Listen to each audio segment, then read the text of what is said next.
Hola, buenos días a todos, bienvenidos a mi canal, bienvenidos al curso de cálculo tensorial desde cero.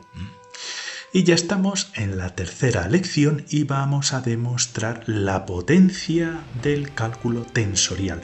¿Por qué el cálculo tensorial ha dominado la física desde que se introdujo por primera vez, sobre todo en relatividad general, y a partir de ahí pasó a la física cuántica? Hoy tendremos una idea de por qué el cálculo tensorial es tan potente. Bueno, pues primero os voy a dar un breve recordatorio, aunque lo mejor sería que fuerais a la lección 1 y la lección 2 del curso. Os voy a dejar un enlace tanto al curso al final de esta lección como en los comentarios en la descripción del vídeo a las dos lecciones anteriores.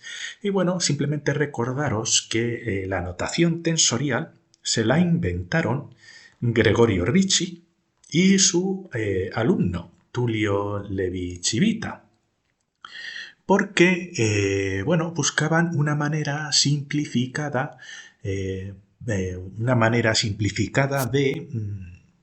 nombrar a las distintas coordenadas únicamente para simplificar la expresión, la notación de las ecuaciones sobre todo aplicadas a geometría diferencial.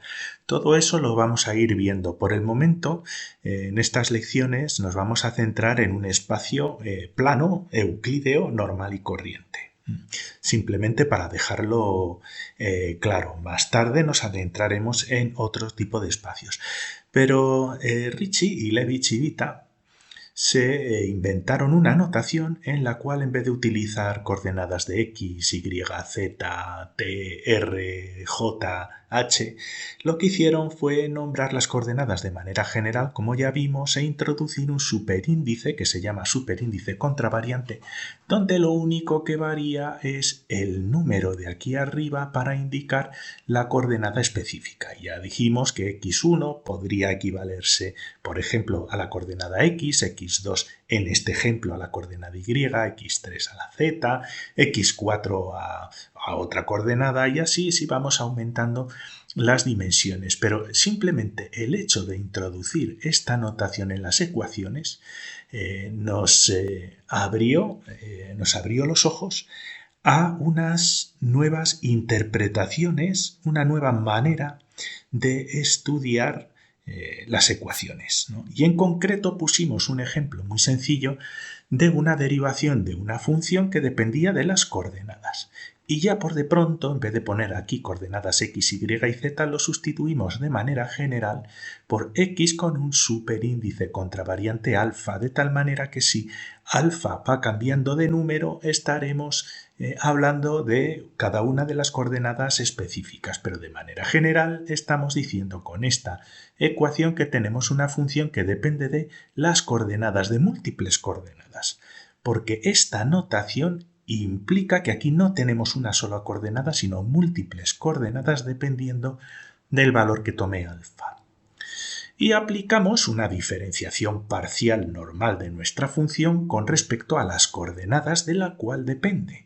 Y nos dimos cuenta de que podíamos representar todo tipo de diferenciales de la función, de diferenciales parciales, derivadas parciales de la función, con respecto a cada una de las coordenadas, poniéndolo de manera general con una notación tensorial de este estilo. Y pasamos a tener una sola expresión que agrupaba diferentes derivadas parciales de la función f dependiendo del valor que tomara alfa.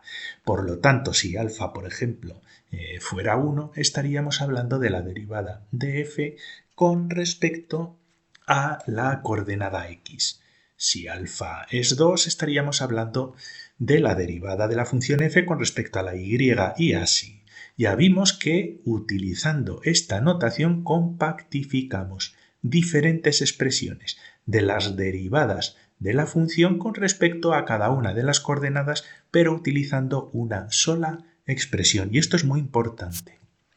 ¿Por qué? Porque después lo complicamos un poquito más, os animo a ver las lecciones anteriores, e introdujimos otra condición a nuestra función, que además de depender de x, y y z, aquí lo estoy desglosando, cada una de las coordenadas a su vez dependía de otras dos coordenadas, esta vez dos ángulos, z y beta, z y beta, z y beta.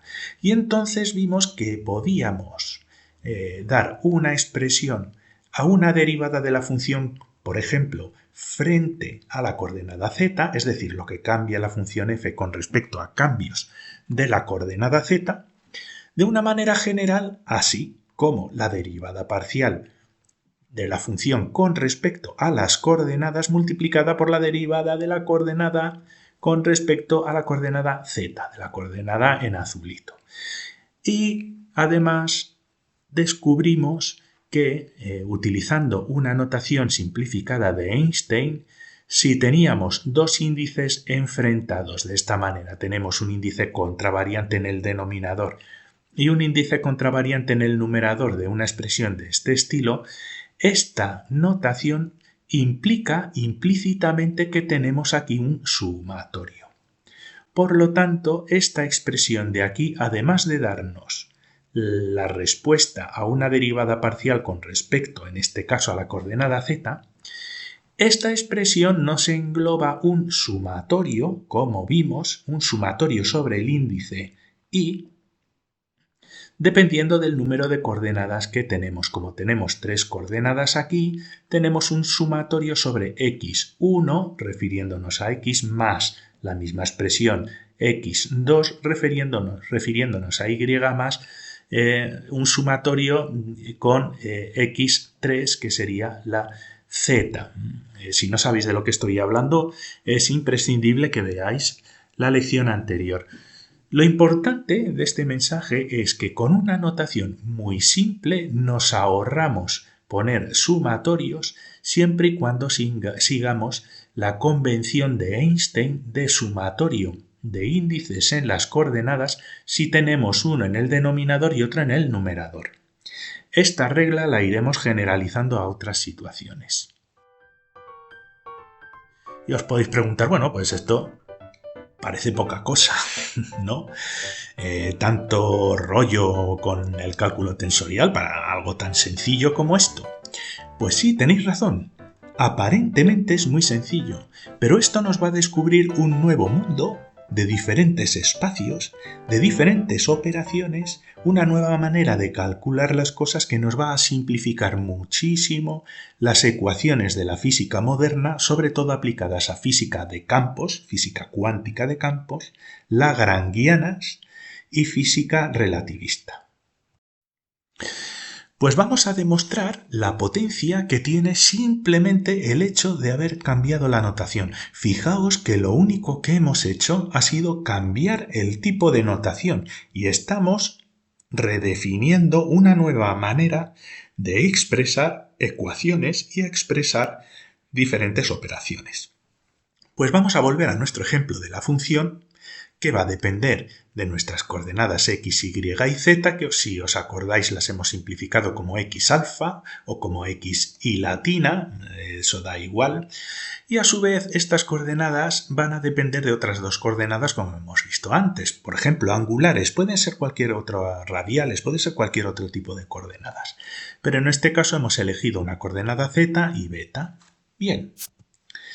Y bueno, pues podemos, aplicando la notación tensorial y también la notación simplificada de Einstein, podemos decir que la derivada de la función con respecto, por ejemplo, al ángulo z va a ser una expresión de este estilo, donde implica un sumatorio sobre el índice alfa, yendo el índice alfa desde 1, x, 2, y y 3, z, porque es un sumatorio, pero si aplicamos estas operaciones obtendremos la derivada parcial de la función con respecto al ángulo z, y es una manera muy compacta y muy elegante de expresar este tipo de operaciones. Pero bueno, así como hemos hecho la derivación con respecto a z, también tenemos aquí otra coordenada diferente, beta.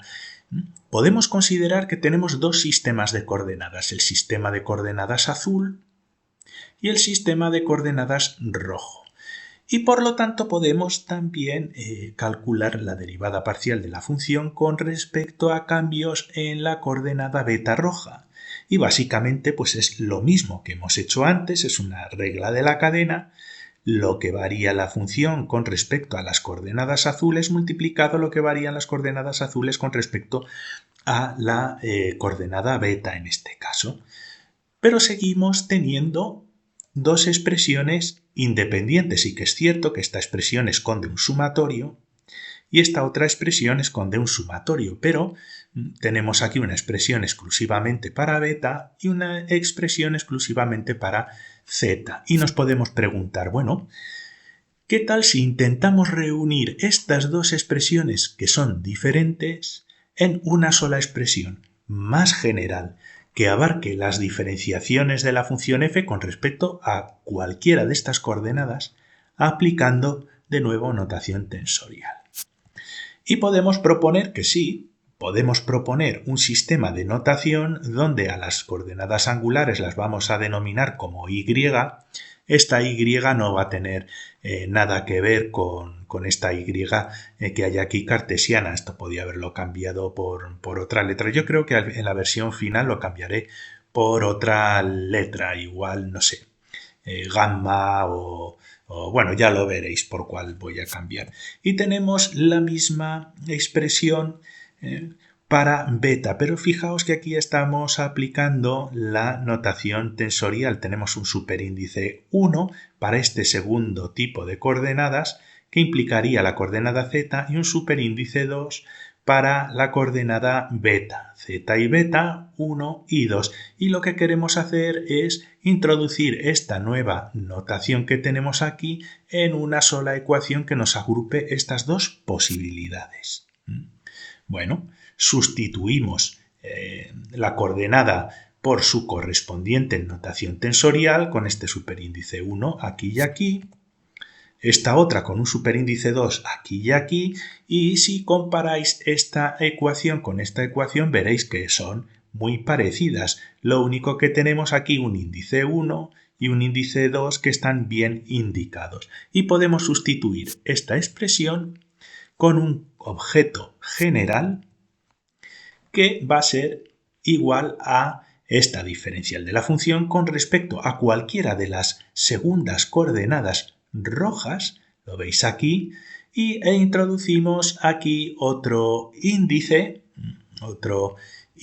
que nos va a indicar qué tipo de coordenada, con qué tipo de coordenada estamos trabajando. Y si veis, ya hemos introducido una notación tensorial aquí, donde si este índice toma valor 1, estaríamos hablando de la coordenada z, y si este superíndice toma valor 2, estaríamos hablando de la derivada con respecto a la coordenada beta. Y ya veis que con solo esta expresión, introduciendo la notación tensorial en los dos sistemas de coordenadas, recordad que esta coordenada con esta está enfrentada y es un sumatorio, esta no, esto es un índice libre, este es un índice que tiene pareja, pero con esta notación simplificada estamos dando las dos posibilidades de la diferenciación de la función con respecto al segundo sistema de coordenadas. Y de una manera muy sencilla que podemos introducir esta expresión en cualquier ecuación en física. Vamos a ver qué potencia tiene la notación tensorial. ¿Qué pasa si sobre esta primera derivada aplicamos una segunda derivada con todas las posibles combinaciones del primer sistema de coordenadas, lo que hemos denominado el sistema de coordenadas X? Pues bueno, tenemos aquí a nuestra derivada y vamos a aplicar otra segunda derivada sobre esta primera derivada. Pero lo hacemos de tal manera que aquí no ponemos derivada de x o derivada sobre y o sobre z, sino que hacemos una derivada general sobre esta primera derivada. Esta expresión está implicando que aplicamos tres derivadas diferentes sobre este resultado que a su vez es una derivada es una expresión que implica dos derivadas diferentes. Depende de los valores que demos a los índices que tenemos aquí, a este índice gamma y este índice y este otro superíndice, pues tendremos las diferentes dobles derivadas con respecto a la primera coordenada y a esta otra coordenada. Y lo hacemos de esta manera. Pues bueno, aplicamos esta diferenciación sobre el resultado de esta diferencial expresado en notación tensorial. Bien, y esto de aquí es una derivada sobre una multiplicación de funciones. Es una derivada de un producto y el resultado es la derivada, en este caso, del primero, que sería todo esto de aquí. Veis que aplicamos esta derivada sobre la primera función por la segunda función sin derivar, más la derivada de la segunda función, que sería esta de aquí, por la primera función sin derivar. Y si os fijáis, esta expresión os podría parecer muy complicada. Y de hecho, en la realidad es muy complicada porque depende de todo tipo de combinaciones que pongamos en los índices, con la excepción de estos índices que están enfrentados y son un sumatorio. Pero veis, aquí hay un sumatorio de 3 términos, aquí hay un sumatorio de 3 términos y después el primer sistema de coordenadas está compuesto de 3 tipos de coordenadas, x, y y z, y el segundo sistema de coordenadas está compuesto de 2 coordenadas angulares z y beta. Pero con esta expresión de aquí estamos escondiendo un montón de diferentes posibilidades dentro de esta diferencial.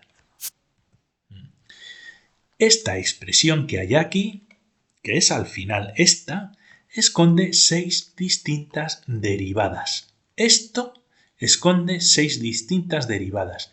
Esto de aquí esconde 6 distintas derivadas. Y ahora vamos a analizarlo detenidamente. Vamos a ver. Podemos tener la derivada de la función con respecto al segundo sistema de coordenadas y que depende de 2 tipos de coordenadas diferentes y una derivada sobre este resultado utilizando variaciones en el primer sistema de coordenadas que tiene 3 tipos de coordenadas diferentes. ¿De acuerdo? Bien, esto de aquí lo podemos desglosar y visualizar mejor en forma de matriz para ver todo tipo de combinaciones. Entonces, esta expresión nos esconde esta primera derivada si estos índices toman valor 1, 1, ¿de acuerdo? Una derivada de f con respecto al segundo sistema de coordenadas con el índice 1, una derivada con respecto al primer sistema de coordenadas 1, ¿veis? Depende del tipo de numeración que tengamos. Después podemos variar este otro, 1, 1, 1, 2. Aquí tenemos otro componente diferente que está incluido dentro de esta expresión general. Podemos tener aquí el primer índice gamma como 2 y 2 y variar este 1 y 1. Y tenemos otros 2 tipos de resultados de esta operación diferentes. Y lo mismo si ponemos el índice 3 y 3 y variamos 1 y 2. Y como veis, tenemos 1, 2, 3, 4, 5 y 6 diferentes componentes dentro de esta expresión general dependiendo de los valores que tomen estos índices. Y este objeto lo vamos a llamar un objeto cuando calculamos los componentes de este objeto de manera específica, los podemos ordenar en una matriz. Fijaos, una matriz donde aquí x es 1, x es 2 y x es 3, y en esta otra matriz y es 1 e y es 2. Este objeto parece una matriz.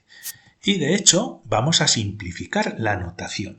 Vamos a volver a aplicar otro procedimiento de simplificación. ¿Y en qué va a consistir? Pues bueno, vamos a dejar organizados los componentes de este resultado como una matriz, poniendo una M para indicar que es el componente de la matriz 1, 1, es decir, el resultado de hacer esta operación sobre la función f si estos índices gamma y beta son 1, este sería el componente 1, 2, el resultado de poner aquí un 1 y un 2, lo mismo aquí 2 y 1, 2 y 2, 3 y 1, 3 y 2.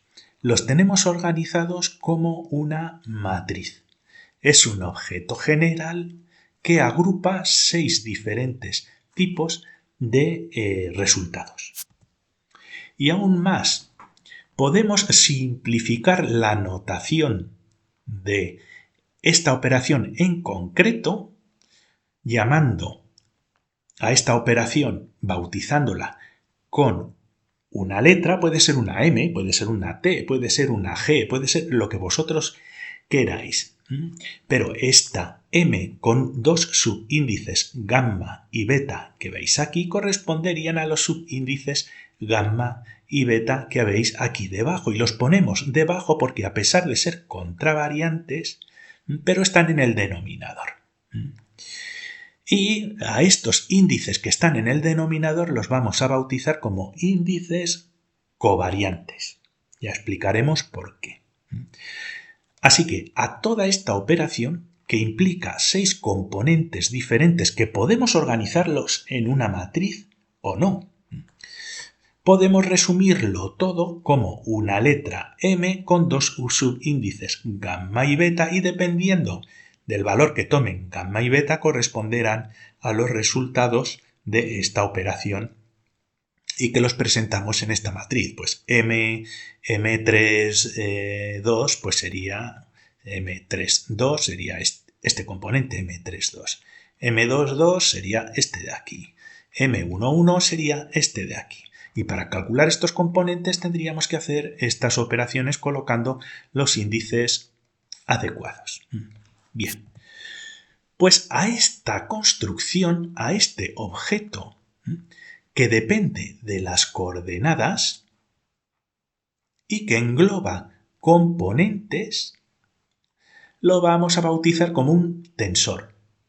Es nuestra primera idea intuitiva de tensor. Ya iremos profundizando en el significado de tensor, pero yo quiero que veáis, porque es una de las grandísimas dudas que tienen los estudiantes al comenzar, que no tienen una idea clara de lo que es un tensor, porque los tensores pueden ser muchas cosas.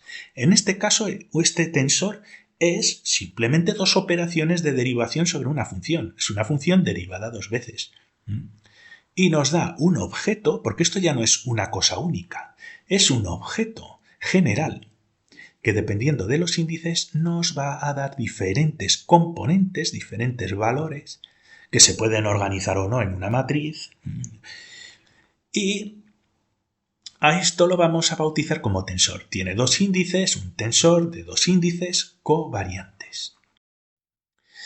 Y bueno, pues la notación tensorial aplicada a las derivadas, que es lo que hemos estado tratando estas últimas lecciones, busca simplificar estas operaciones, pero sobre todo si estamos hablando de multioperaciones, de operaciones con múltiples derivadas, con derivadas seriadas, con derivadas parciales, con derivadas frente a muchas cosas.